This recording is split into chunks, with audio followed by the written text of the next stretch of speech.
Mesdames et messieurs, bonjour et bienvenue sur votre télévision nationale. Nous vous proposons la lecture d'un communiqué du vice-président de la transition, une déclaration lue ici par le commandant Baba Cissé, il est conseiller spécial du vice-président de la transition. Suivons. Communiqué du vice-président de la transition.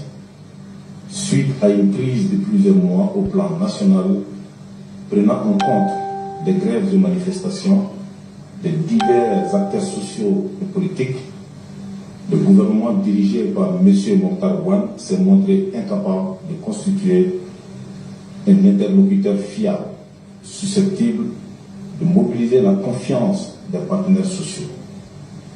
Dans la foulée et de façon unilatérale, le président de la transition a accepté la démission du gouvernement et reconduit aussitôt le Premier ministre avec pour mandat d'aller à la formation d'un nouveau gouvernement.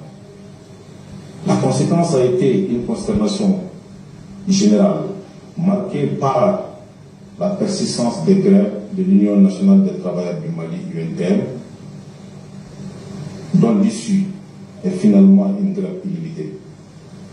Cet état de fait constitue une véritable asphyxie pour l'économie malienne et partant la garantie d'une instabilité aux conséquences incommensurables.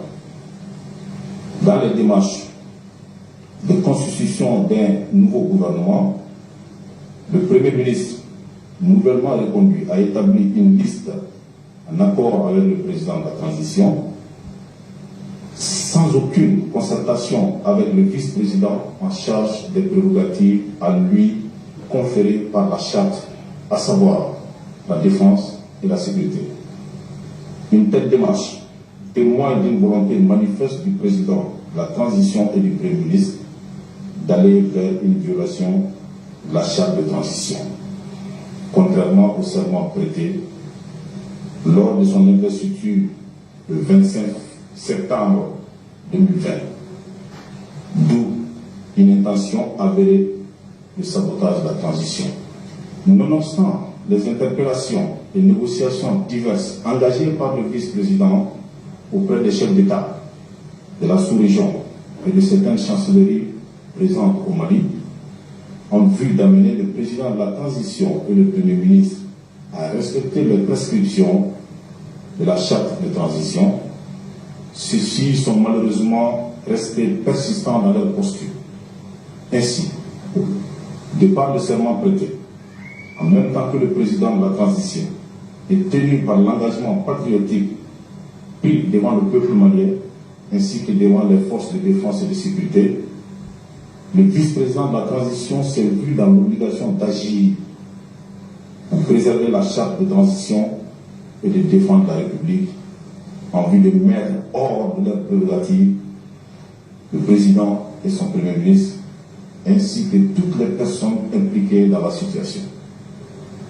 En cette circonstance, le vice-président de la transition invite les populations à vaquer librement à leurs occupations et les rassure de l'engagement indéfectible des forces de défense et de sécurité à préserver l'intérêt supérieur du peuple malien, conformément à l'esprit et à la lettre de la charte de transition.